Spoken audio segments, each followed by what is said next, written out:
come not to bring peace, but a sword.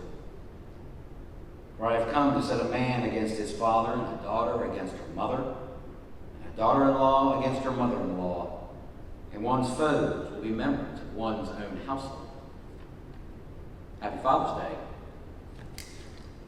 Great reading for Father's Day. We like to think of Jesus as the peace bringer. We like to think of Jesus in the idea of love, and he still is. And even this is about love. We don't like to think of Jesus with a sword.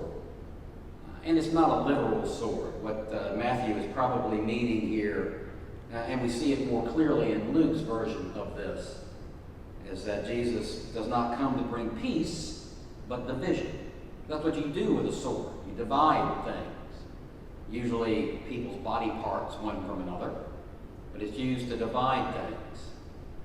So Jesus is saying he's not here to bring people together, he's here to divide. What the heck is he talking about? Because we always think about Jesus bringing us all together. And eventually I think Jesus will bring all of us together, bring us all into God's kingdom. Sometimes, even if we don't want to, I think Jesus will bring us into God's kingdom. But what's he talking about here is something that is relevant 2,000 years ago, and it's even relevant today. But let's think, 2,000 years ago, what Jesus was saying really is that if you are one of my followers, if you speak the truth of love, if you speak the truth that I am the Messiah, there will be people who won't agree with you. There will be people who will oppose you because of that. And it might be your own family. Your father may say, no, that's wrong. Or your mother, or your children. And that's really one of the things that happened in the first century after Jesus died and was resurrected. And his followers were going out and saying, Jesus is the Messiah.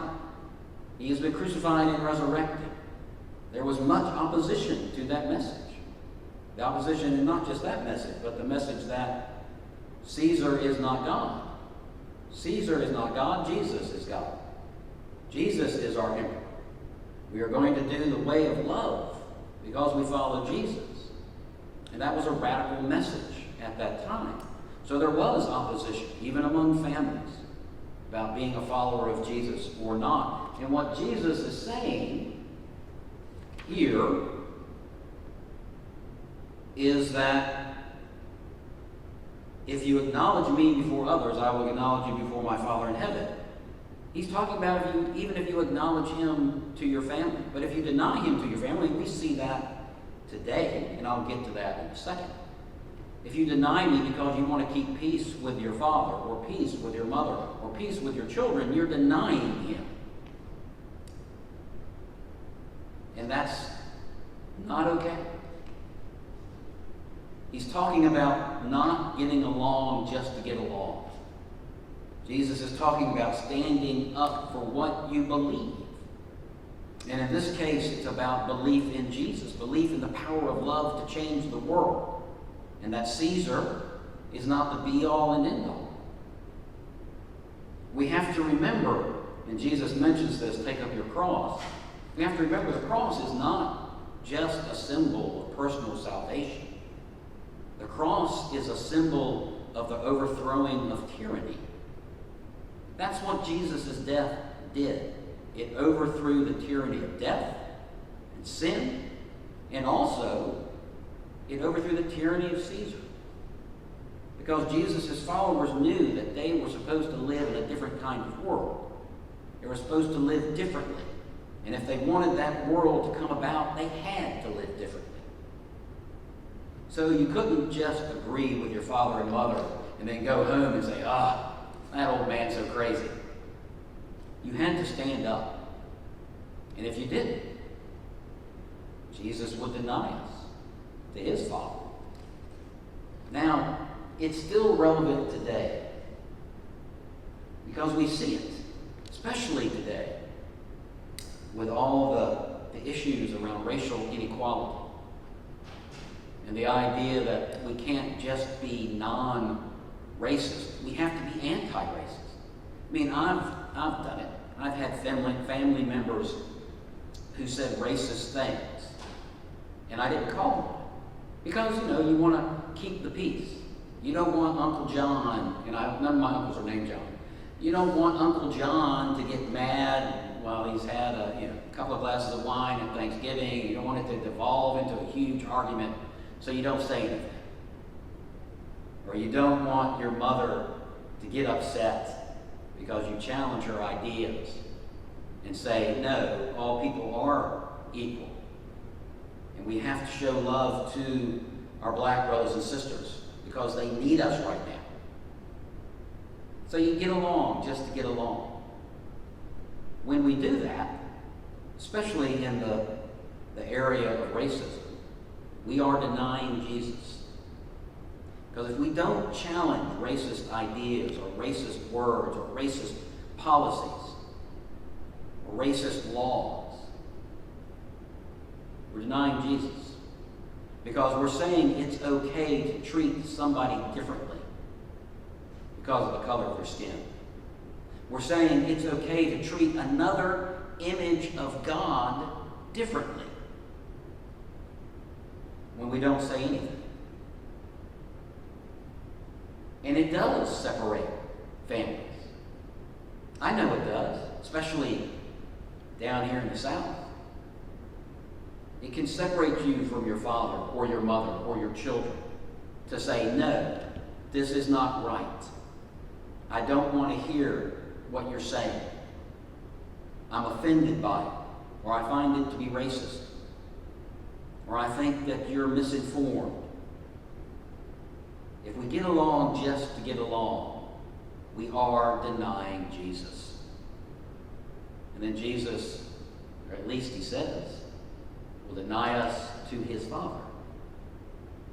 Now, I've said this before here, maybe on Facebook Live, but definitely when we were meeting in person. I believe that all people will be saved, somehow, some way. Jesus will save us all. But if we deny Jesus, it might make it a little bit harder for us to be saved. I came to bring peace. I came to bring a sword, not peace. Jesus brings division because he calls us to stand for what's right. He calls us to stand up for what we believe. And we say we believe in love. We say we believe that all people, we say it in our baptismal covenant, that all people are made in the image of God and should be treated as the images of God. If we say that, we have to stand up for it. Especially today, where racial inequality is being laid bare by the protests and by the effects of the pandemic and things we've known about for 400 years. Maybe now we're finally starting to pay attention when we should have been paying attention so many years ago. And now that we're paying attention, we need to stand up. We need to not deny Jesus. Because if we allow racism to continue without challenging it, we are denying Jesus.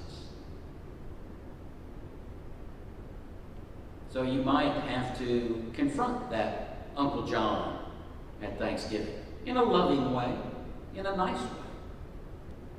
But you can't let people around you, even if they're members of your own family, believe that you believe the same way as they do. Because that's not love. That's not Jesus. I came not to bring peace, but a sword. It's not a threat. It's just a statement of fact. If we follow Jesus, we're going to be unpopular to some people. We're going to make people angry. If we keep saying that love is the only way and that all people are made in God's image, we have to treat all people that way. Just a statement of fact. We have to live into it.